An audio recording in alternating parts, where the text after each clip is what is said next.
Welcome to episode 3 of Where in the World, Season 4, the detailed showcase of cities and locations that have been visited in the Arcane Adventures campaign setting. For Season 4, we follow the story as it unfolds on Mount Celestia, the realm of the Seven Heavens. As always, in each episode, we'll have a map on screen that details the general location of the place we are talking about during that episode. Let's jump right into episode 3 of season 4, Where in the World? Uroboros. Situated in Solania, Celestia's fourth lair, and often regarded as the City of Wisdom, Uroboros is Celestia's third largest settlement, a city inhabited by departed dwarves that worship Moradin. The windswept coast of Solania and the dense fog that rolls across the region is parted only in the valley of Ararak, where the expansive and sprawling Ouroboros sits. Named after Ouroboros, the depiction of a dragon eating its own tail, which is to represent the cycle of birth and death, considered one of the wise old sayings, and thus the city is referred to as a place of wisdom. As with other celestial locations, it is practically impossible to date when the city was founded, nor does it prove helpful, as Celestia is timeless.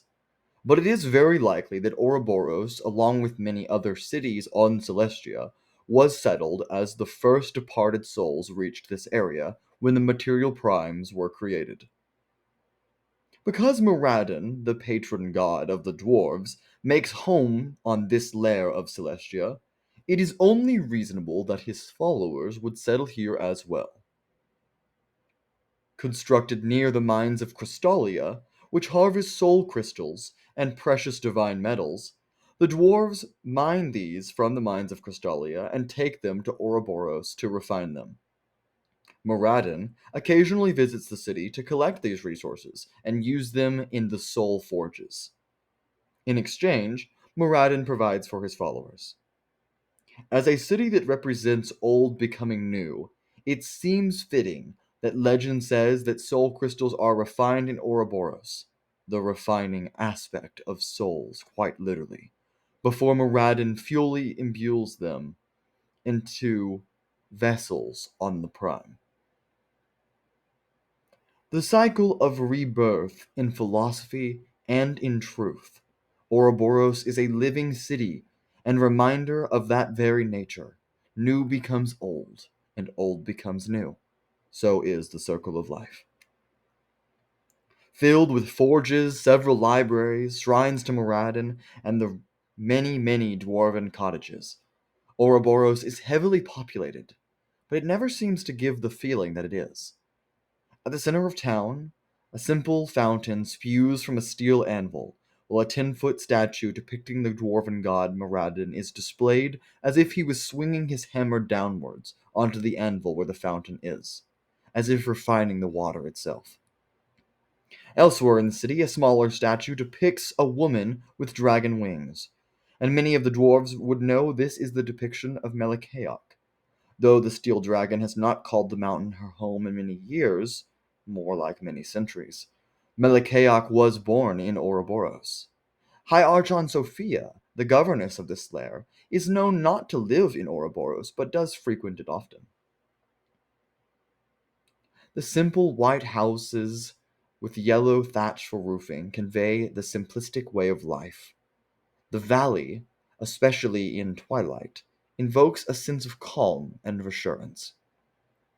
The occasional larger white stone buildings are either a forge, a temple shrine, or a library, which is said to hold many tomes of wisdom. A number of other creatures and steel statues dot the city, almost always depicting some aspect of Moradin, or indicative of some way of life in Ouroboros.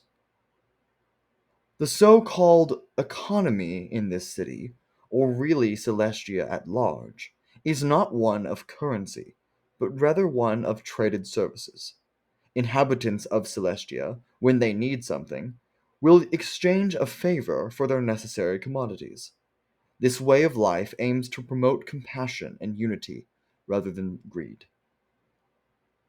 Ouroboros sits in a position on Solania that functions much like a hub, a centralized location for which many places are accessible. To head back down the mountain towards Vinya, both the mines of Crystalia and the Virtue Ministry can be reached by footpath, often being guided by an orange and red compass like flower. Also from Ouroboros, a steep cliff leads up to heaven's fifth lair, Mertion, though a blessing is required from High Archon Sophia to pass this ridge.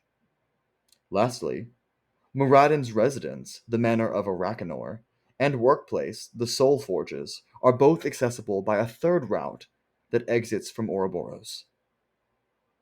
We hope you've enjoyed this closer look at the City of Wisdom and have found the details about it to your interest. Despite its remote location, Ouroboros is a central settlement of Solania and is visited by Muradin quite frequently.